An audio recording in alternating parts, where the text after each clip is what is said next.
की शुरू होता है जहाँ चा सेजिन के साथ डेट पर जाने के लिए निकलते टाइम ये पेशेंट आया था।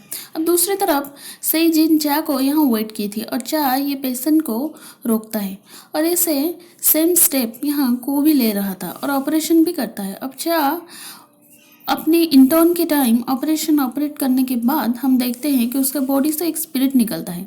मतलब ये स्पिरिट ऑपरेशन ऑपरेट किया था। को के साथ भी सिमिलर हो रहा था। को जब छोटा था तो घोस्ट की मदद कर रहा था, तब ये सब हान उस दिन देख लिया था, इसीलिए वो को के ऊपर नज़र रख रहा था और ये भी बोलता है कि मैं दादाजी को बता दूंगा, क्योंकि वो को हमेशा नीचा दिखाना चाहता था। डॉक्टर आन चा का एमआरआई का रिपोर्ट देख लेता है और ये सब देखने के बाद वो बहुत एब्सेंट माइंड रहता था। अब चा को ये भी बोलता है कि उस दिन मैं ऑपरेशन नहीं किया था, वो कोई घोस्ट था पर मुझे पता नहीं था, क्योंकि चा घोस्ट को नहीं देख सकता था। ये पावर सिर्फ को के पास ही था, ये हमें पता है। उनको चा कैंडी इसीलिए दिया था क्योंकि वो चा का पहला पेशेंट था जिसको चा खुद ऑपरेट किया था 10 साल पहले। को ये भी बोलता है कि तुम्हारा सर्जरी की वजह से पेशेंट को नए लाइफ तो मिल रहा है, पर ये सब करने से तुम मर जाओगी, इसलिए मैं यही नहीं कर सकता। चा बोलता है पर तुम खुद एक पेशेंट को तो अब बचा है ना। बोलता है हाँ। फिर चा बोलता है मैं एक डॉक्टर हूँ, मैं जानता हूँ कि मेरे पास समय बहुत कम है और मैं अपने आखिरी दम तक पेशेंट का ट्रीटमेंट करना चाहता हूँ। वो बोलती है मैं जानती हूँ कि तुम्हारा अंदर एक स्पिरिट है जो कि ये सब कर रहा है, पर मैं ये सच में करना चाहती हूँ। मतलब खुद एक काबिल डॉक्टर बनना चाहती थी ये। विटनेस का ऑपरेशन सक्सेसफुल होता है ये देख के चा खुशी से ये कर रहा था और बोल भी रहा था कि तुम बहुत अच्छे काम किए, मतलब बहुत अच्छे सर्जरी किए। क्योंकि सर्जरी के अपडेट उसका दादाजी हमेशा रख रहे थे। इसका सेंस आने के बाद ये चा और को दोनों को नहीं पहचानने की एक्टिंग कर रहा था। ये सच में ये कर रहा है या नहीं ये हमें आगे पता चलेगा। अब ऑपरेशन का बिल हान और ये लॉयर पे करने के लिए इसे फ़ोन पर बता रहे थे। ये देख के को हान के पास आके वार्निंग भी दे के जाता है ये सब ना करने को। अब सेजिन इसे लेके चा को दिखा के उस दिन के एक्सीडेंट की बात पूरा एक्सप्लेन करती है। अब पूछने पर ये बोलता है पर मुझे याद नहीं आ रहा है ये सब। और ये सब चा सुन के बहुत होपलेस थी। अब टेस्ट चा को बोलता है कि वो झूठ नहीं बोल रहा है, सच में उसे बात नहीं होगा, क्योंकि घोस्ट अपने पास्ट को बात को याद नहीं रख सकते हैं। पर तुम्हारा ओरी होने का कोई क्वेश्चन ही नहीं उठता है, क्योंकि तुम ना मरोगी ना जिंदा रहोगी। इन दोनों के कन्वर्सेशन सुनने के बाद को ठान लेता है कि मुझे उससे सारी बात याद दिलाना होगा।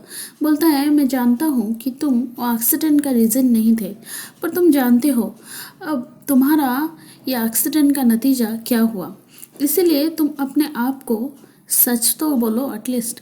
अब चेयरमैन ही घूस से एक बियर उधार पे लेके चा को ट्रीट देता है, क्योंकि वो सर्जरी सही तरीके से किया था। और चेयरमैन यानी कि उसके पापा उसे मिलने के लिए गए थे, तो सही जिन बोली थी मेरी लाइफ में जो इम्पोर्टेंट था वो तो मैंने गवा दिया, इसीलिए मैं कोई लग्जरियस लाइफ एक्सेप्ट नहीं कर सकती। और ये सब वो चा को गवाने के बाद की थी। बोलता है जब मैं उस दिन तुम्हें देखा तो मैं समझा कि वो तुम हो।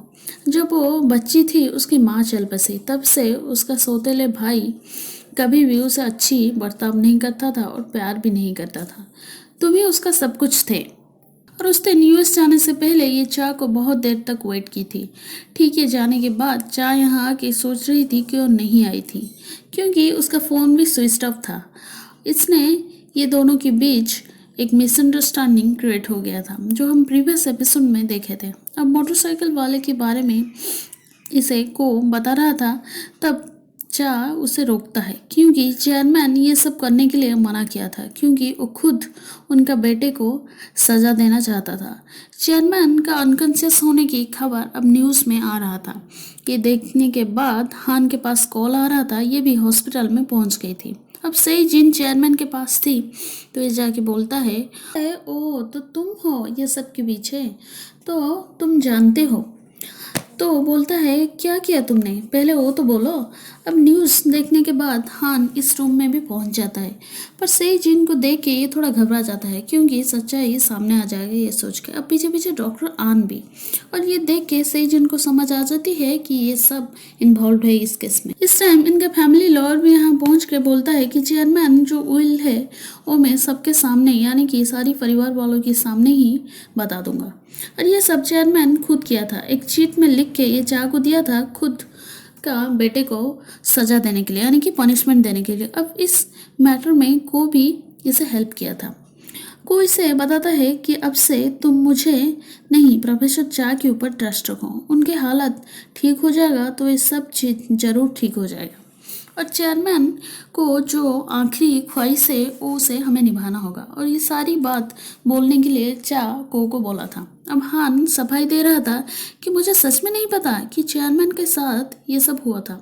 तो बोलती है, मुझे मालूम है ये सब के पीछे तुम ही हो, पर अब से ये सब रोक दो, क्योंकि अगर तुम ज़्यादा आगे निकलोगी तो कुछ अच्छा नहीं होगा और तुम उतना ही गिरोगी। और ये मत भूलना कि ये हॉस्पिटल है, हमें यहाँ लोगों को बचाना है, उनके लाइफ के साथ खिलवाड़ नहीं करना है। ये डेप्यूटी डायरेक्टर का ऑर्डर भी है। और हान डॉक्टर आन को बोलता है कि तुम जानते हो तुम चेयरमैन के साथ कितना बुरा बर्ताव किया, और इस मैटर को तुम खुद डिसाइड करो कि तुम्हारे साथ क्या होना है। अगर तुम ऐसा नहीं करोगे तो तुम रिजाइन कर दो, वरना मुझे पुलिस को इन्फॉर्म करना पड़ेगा। कोई से बोलता है कि तुम जो किए हो तुम्हें वो चुकाना होगा, और ये सब खुद प्रोफेसर डिसाइड करेंगे। अब सही जिन चेयरमैन को टेस्ट के लिए ले रही थी, अब टेस्ट और चेयरमैन दोनों यहाँ गेम में बिजी थे। तब चेयरमैन बोलता है कि ये मेरी लाइफ का फाइनल गेम है। अब ब्रांकियल हेमोरेज की वजह से चेयरमैन का डेथ भी हो जाता है।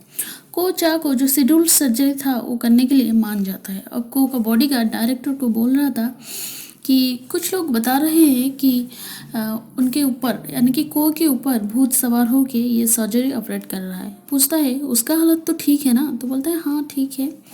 और ये हान को बोल रहा था कि मुझे पता है ये सब के पीछे सही जिन का हाथ होगा। मैं जानता हूँ मेरे पापा मेरे साथ ये सब कभी नहीं कर सकते। डॉक्टर मेडिकल में बैठ के सोच रहा था टेश और वो दोनों की खुशी के पल को, मतलब इन दोनों के बीच कुछ तो अच्छा बॉन्डिंग था, ये हमें आगे पता चलेगा। अब दूसरी तरफ चा सर्जरी के बाद जो सर्जरी मॉडल को ड्रा किया था उसे डॉक्टर आन डाउनलोड किया था को डिलीट करने से पहले, और उसे हान को भी दिखाता है। अब चा के हाथ में वही टॉफ़ी था जो कि वो प्रीवियस एपिसोड में उसके पेशेंट को दिया था। और यहीं पर एपिसोड ख़त्म हो जाता है। Thank you.